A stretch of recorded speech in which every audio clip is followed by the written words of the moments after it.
What's going on, guys? Welcome back to Cruising the South. As you know, here Cruising the South, we share with you guys all the awesome places we go with the boat, but also all the services, problems, and solutions we come up with, right?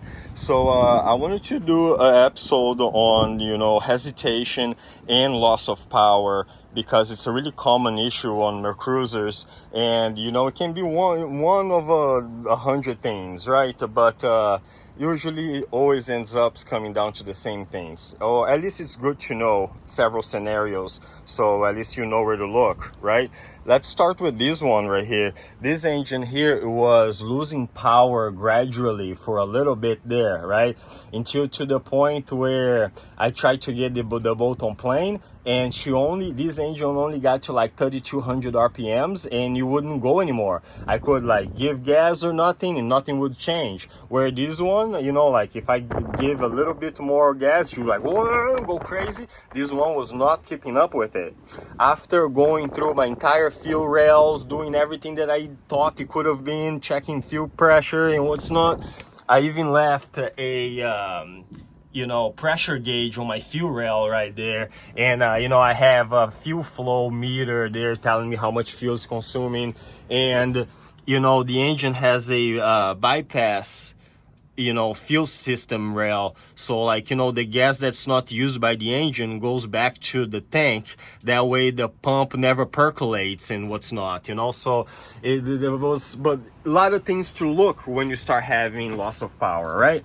But turns out that my exhaust elbows were so crewed up in there that the passage for my exhaust, when I finally looked, it was like only this much of a passage for the exhaust. Because what happens is these engines, when they are on low RPM, like the water exits right on the top of the exhaust right here. So when you are in really low RPM, a little bit kind of dances in front of it right here, and eventually inside of the exhaust port it builds up a crud wall, right? And the exhaust was probably about like 4.5 years old, maybe 5. I knew that the changing was coming, but I didn't think that was that bad already. And turned out that my exhaust being that restricted was what stole my top end power on the engine. So I put new exhausts in, booyah, my power came right back, the baby was back running.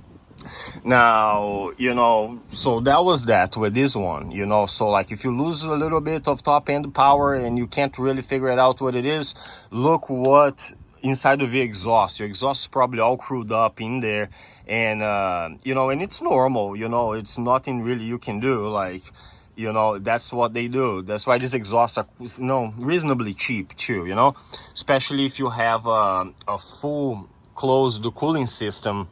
Only the bottom part gets only the bottom parts also gets antifreeze from the engine's cooling system, so only the elbow gets salt water. Therefore, when you have to do exhaust job, you just change the top part. Of course, I would suggest taking everything out to do a nice clean on everything, like resurface some painting surfaces, give her a good service, and change the the exhaust knee or the elbow, however you want to call it, and booyah, you're back on business. But of course, I don't know if you're new to the channel, you wouldn't know, but when I did these engines, I did this one in 2001 and this one in 2022. And because of COVID, I was only able to get what I could get on those times. So this engine is actually a full closed cooling system, where this one is a half closed cooling system.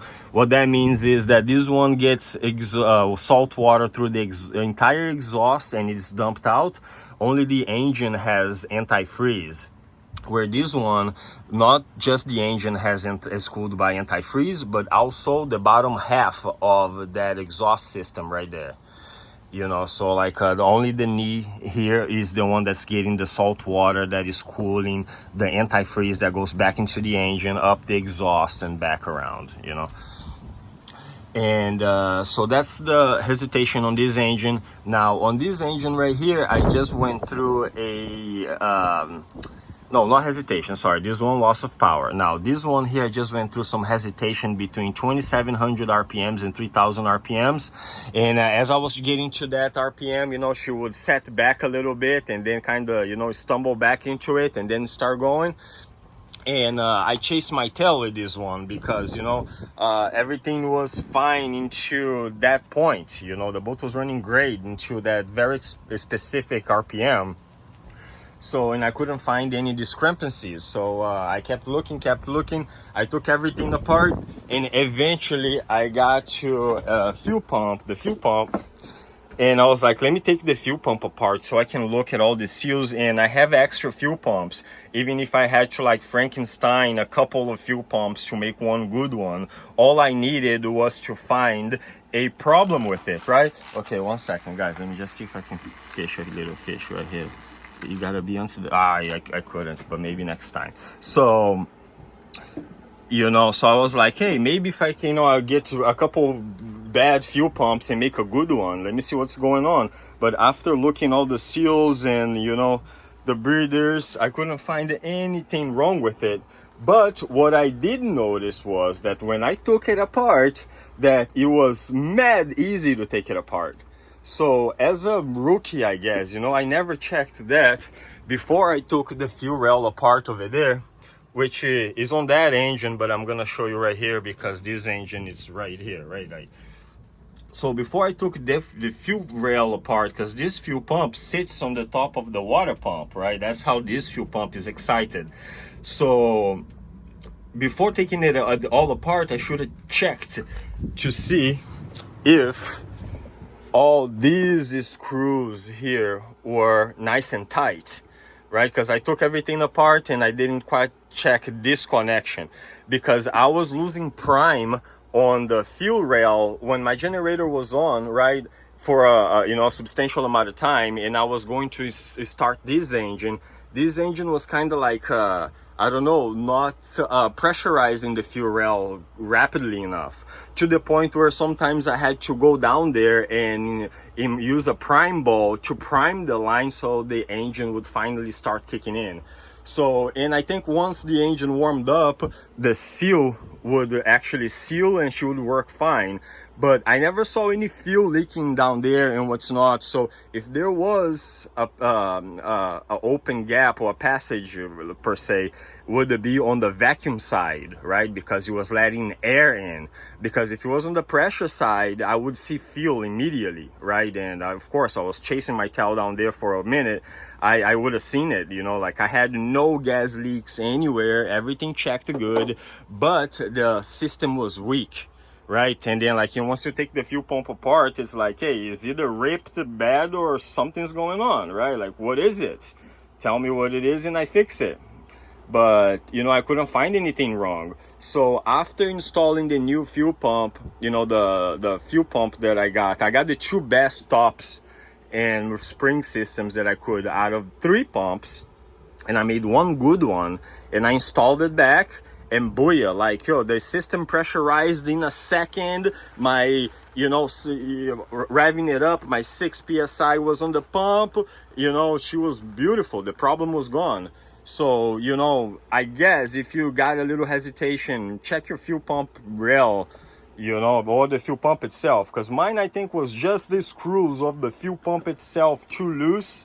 And, you know, at startup, she was letting air in on the vacuum side, you know, but now it started to rain over here. But guys, I just wanted to share that. I gotta cover this all up. Thank you very much for watching. I hope I made a little sense there.